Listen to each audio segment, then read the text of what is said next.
नमस्कार दोस्तों, मैं हूं प्रकाश प्रजापति। आज हम आपको ट्रू मीडिया के कार्यक्रम एक मुलाकात में एक और ऐसी शख्सियत से रूबरू करा रहे हैं जो वरिष्ठ समाज सेवी हैं, राजनेता हैं और प्रजापति धर्मशाला सभा कुरुक्षेत्र के वर्तमान में प्रधान हैं। आप हैं श्री दर्शन लाल प्रजापति लाडवा जी। दर्शन लाल जी, आपका ट्रू मीडिया के कार्यक्रम एक मुलाकात में स्वागत है। सबसे पहले तो मैं ट्रू मीडिया का यहाँ पहुँचने का कुरुक्षेत्र में दिल की गहराइयों से धन्यवाद करता हूँ। जी, अभिनंदन है आपका। हम प्रश्नों की ओर चलते हैं। जी, जैसा कि हमने दर्शकों को बताया कि वर्तमान में आप प्रजापति धर्मशाला सभा के प्रधान हैं। हम ये जानना चाहते हैं कि जब से आप प्रधान बने हैं, जब से लेकर आज तक आपने इस धर्मशाला के लिए क्या क्या अच्छे कार्य किए हैं, हमारे दर्शकों को बताएं। सबसे पहले तो इस धर्मशाला में जब ये नई धर्मशाला बननी शुरू हुई 1977 में जी, मेरे पिताजी मास्टर बाबूराम जी लाडवा जी, वो इसके संस्थापक मेंबर रहे। जी, जैसा कि मैंने आपको बताया कि वो सबसे यंग भी थे उस समय। जी, जी, और आज 77 के बाद आज 50 साल लगभग हो चुके बीत चुके हैं। सही बात बीत है। चुके हैं और मेरे को सौभाग्य मिला यहाँ का प्रधान पद बनने का। वाह, बधाइयाँ आपको। और समाज ने जो मेरे से आस लगाई थी कि प्रधान के पद पर दर्शन जी बैठेंगे जी, और कुछ समाज का और भी ख्याल करेंगे, जी, मैं समाज के आशीर्वाद से एक मकसद लेके चला जी, कि जिस समाज का बेटा हम्म, पढ़ा लिखा होगा जी, और वही इसमें आगे तरक्की कर पाएगा। जी, और उस सोच को मैंने आगे बढ़ाते हुए, मेरे से पहले बलबीर सिंह जी प्रधान रहे, जी, उनके साथ में सचिव पद पर रहा। जी, जब मैंने सचिव पद पे आया तो उस समय मैंने एक दोनों की सोच पैदा हुई, क्यों ना एक यहाँ शिक्षा संस्थान अपने समाज का, प्रजापति समाज का बनाया जाए। जी, और वो सोच को बढ़ाते हुए फिर भिवानी दास जी प्रधान बने। जी, उन्होंने भी कोरोना काल में बहुत कार्य किए और वो कार्य करते आगे बढ़ते हुए 21 में जब मैं प्रधान बना, जी, मैंने और कोई लक्ष्य न रख के मात्र केवल एक ही लक्ष्य था कि शिक्षा संस्थान को अब की बार समाज के सहयोग से, जी, आशीर्वाद से, उनके सहयोग से इसको जन्म देना ही देना है। बहुत अच्छे। और 2021 को आज लगभग जब मैं बने को 1 साल पूरा हो गया, दूसरा जी, साल चल जी, रहा जी, है, जी, जी, तो हमने लगभग 3.5 एकड़ के करीब जो कुरुक्षेत्र विश्वविद्यालय से मात्र 6 या 7 किलोमीटर मेन रोड कैथल की तरफ जाता है, जी, वहाँ पर हमने 3.5 एकड़ शिक्षा के लिए, शिक्षा संस्थान बनाने के लिए प्रजापति समाज के युवाओं के लिए शिक्षा संस्थान बनाने के लिए वो जगह ले ली है। वाह, और वाह, वाह, वाह, वाह। आज मैं पूरे समाज को, भारत के में बसे हुए समाज को, प्रजापति समाज के लोगों को बधाई देना चाहता हूँ। बहुत बढ़िया। आज उस 3.5 एकड़ की रजिस्ट्री भी हो चुकी है। मैं आपके चैनल के माध्यम से हाथ जोड़कर उनके चरणों में नमन करता हूँ, जिन्होंने इस शिक्षा संस्थान में मेरा कंधे से कंधा मिलाकर साथ दिया। जी, जी, जी। हम ये भी जानना चाहेंगे कि इस धर्मशाला में कितने कमरे हैं? अब इस समय इस धर्मशाला में 154 कमरे हैं। जी, जी, जी, जिसमें 10 कमरे लैट्रिन बाथरूम अटैच हैं। जी, उनमें से 10 कमरों में से 5 कमरे एसी गीजर से और बेड से नए बेडशीट बढ़िया अच्छे वातानुकूल हैं। जी, और उसके बाद एक 108 नंबर रूम है, वो जैसे हमारे समाज के या किसी भी अन्य समाज के वीआईपीज कोई मीटिंग होती है, जी, वो हॉल है हमारे पास 108 नंबर, वो भी वातानुकूल है।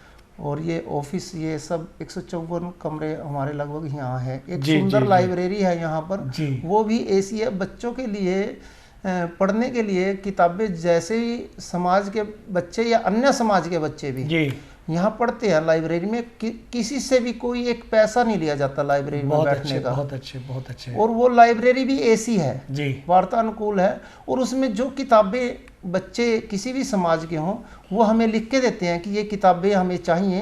वे चाहे मुझे दिल्ली से, भारत में किसी भी कोने से लेके आऊँ, मैं उनके लिए वो किताबें भी उपलब्ध कराते हैं, पूरा समाज मिलके। हम ये भी जानना चाहेंगे कि इस धर्मशाला में और इस लाइब्रेरी में क्या कुरुक्षेत्र के छात्र छात्रा ही लाभ लेते हैं या अन्य क्षेत्र के प्रजापति समाज के बच्चे भी लाभ लेते हैं? इस लाइब्रेरी के अंदर अन्य सभी जातियों के बच्चे, 36 बिरादरी के लोग बच्चे इसमें पढ़ते हैं।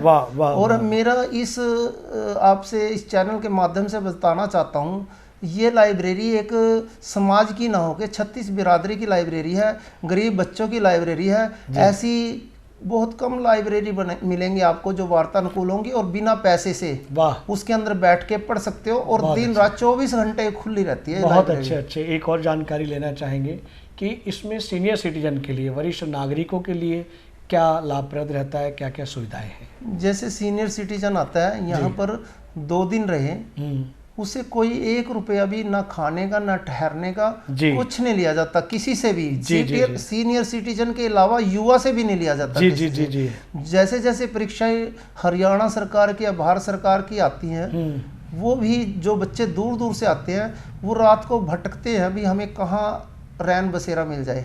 मेरा एक ये प्रयास रहता है कि अपनी गाड़ी से उन बच्चों को अपनी धर्मशाला में ले आके और उनको यहाँ ठहरने का और पढ़ने का और तैयार होकर उनको शिक्षा केंद्र तक पहुँचाने का मैं कार्य करता हूँ। बहुत बढ़िया दर्शन लाल जी, हम ये भी जानना चाहेंगे कि आप वर्तमान में इस धर्मशाला के प्रधान हैं, तो उस नज़रिए से इस धर्मशाला के लिए भविष्य की योजनाएं क्या हैं?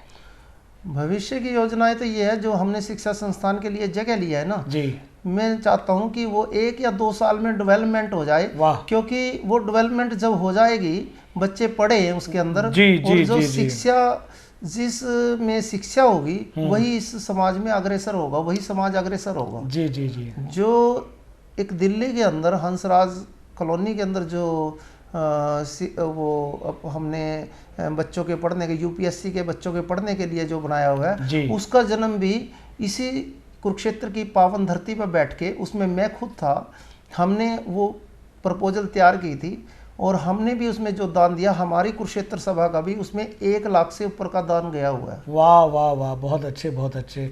दर्शन लाल जी, हम ये भी जानना चाहते हैं कि आप अपनी इस धर्मशाला से देश के कोने कोने से आए हुए बच्चों को तैयार कर रहे हैं, उनकी शिक्षा के लिए काम कर रहे हैं ताकि वो उच्च पद पर आपिद हो सकें, वहाँ पहुँच सकें।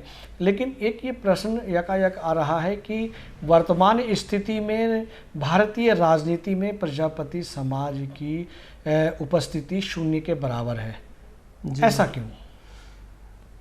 जो समाज जब तक शिक्षा ग्रहण नहीं करता जी, वो आगे नहीं बढ़ सकता जी, क्योंकि अनपढ़ता एक मुख्य कारण रहा मेरे समाज का, और मेरे समाज का नहीं, मैं इसको अपने समाज से अलग दूर लेके जाता हूँ इस बात को जी। ये समाज के साथ साथ पिछड़ा वर्ग समाज का, पूरे पिछड़ा वर्ग, भारत के अंदर जो पिछड़े वर्ग समाज की दुर्दशा है ना, वो बिल्कुल ही दयनीय है।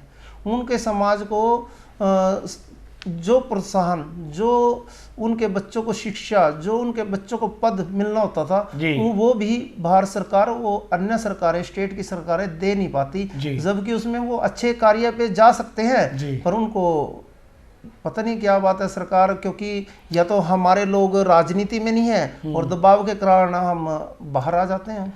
हम दर्शन लाल जी चलते चलते एक अंतिम प्रश्न करेंगे कि राजनीति में अपनी भागीदारी सुनिश्चित करने के लिए प्रजापति समाज को क्या करना चाहिए? आपने वैसे तो ये सामाजिक संस्था है और सामाजिक संस्था के साथ साथ आप इसको राजनीति की ओर मोड़ रहे हैं। नहीं, हम ये चाहते हैं कि अगर राजनीति में प्रजापति समाज के अपने व्यक्ति होंगे, अपने छात्र होंगे, अपने बच्चे होंगे, तो समाज को आगे बढ़ा सकते हैं, समाज का जो उन्नति है बच्चों की और आगे बढ़ सकती है। अभी आपने कुछ दिन पहले राजस्थान में एक महाकुंभ देखा होगा जी, और उससे पहले मैंने भी, जब मैं राष्ट्रीय प्रजापति महासभा का राष्ट्रीय युवा अध्यक्ष रहा और लगभग मैंने हरियाणा के अलावा 8-10 स्टेटें भी घूमी है सारी जगह, और अपने समाज की स्थिति को बिल्कुल बारीकी से देखा है जी। और उन बारीकियों को देखते हुए फिर मैं उसके बाद बीपीएचओ में गया। बीपीएचओ का एक लक्ष्य था कि हर शहर में, पूरे हिंदुस्तान में, हर जिले में एक स्कूल तो हो जी। और मेरे जो इस स्कूल को या शिक्षा संस्थान को बनाने में जो आदरणीय रहे, वो रहे हमारे ये दिल्ली से शिवलाल जी जो किठाना गांव है हरियाणा में, वहाँ के रहने वाले हैं। उनको आदर्शों को लेते हुए हम शिक्षा की तरफ बढ़े और वैसे ही लेवल का एक महाकुंभ हम दिल्ली के अंदर कर दें अगर, तो वो दिन दूर नहीं है जो हम अपना राजनीति में पैठ बना लेंगे। क्या बात है। और अभी कुछ दिनों में कुरुक्षेत्र की पावन धरती पर भी एक महाकुंभ होने के लिए जा रहा है प्रजापति समाज। जी जी जी, मतलब आप चाहते हैं कि सरकार को लगे कि प्रजापति समाज में एकता है, यूनिटी है, शिक्षित हैं, ताकि प्रजापति समाज को सरकार अपने नुमाइंदों के रूप में प्रजापति समाज के युवाओं को स्थान दे। मैं ये चाहता हूँ कि अगर मैंने अपने समाज में जन्म लिया है, मैं पहले अपने समाज का, अपने घर का सुधार करूं, उसके बाद सड़कों पे आऊं। अगर मेरा समाज मेरा जैसे साथ अब दे रहा है ऐसे देता रहे तो हरियाणा में भी लगभग हम 4 सीटें विधानसभा में लड़ने के लिए तैयार हैं। वाह वाह वाह वाह, बहुत बढ़िया। दर्शन लाल जी, आपने ट्रू मीडिया के कार्यक्रम में एक मुलाकात में अपना बेशकीमती समय दिया, उसके लिए बहुत बहुत धन्यवाद। आपका भी यहाँ पर पधारने का पुण्य दिल की गहराइयों से कुरुक्षेत्र की पावन धरती पर धन्यवाद जी। अगर आप ये वीडियो YouTube पर देख रहे हैं तो हमारे चैनल को सब्सक्राइब करें और बेल आइकन को दबाना ना भूलें। अगर आप Facebook पर ये वीडियो देख रहे हैं तो हमारे पेज को लाइक करें।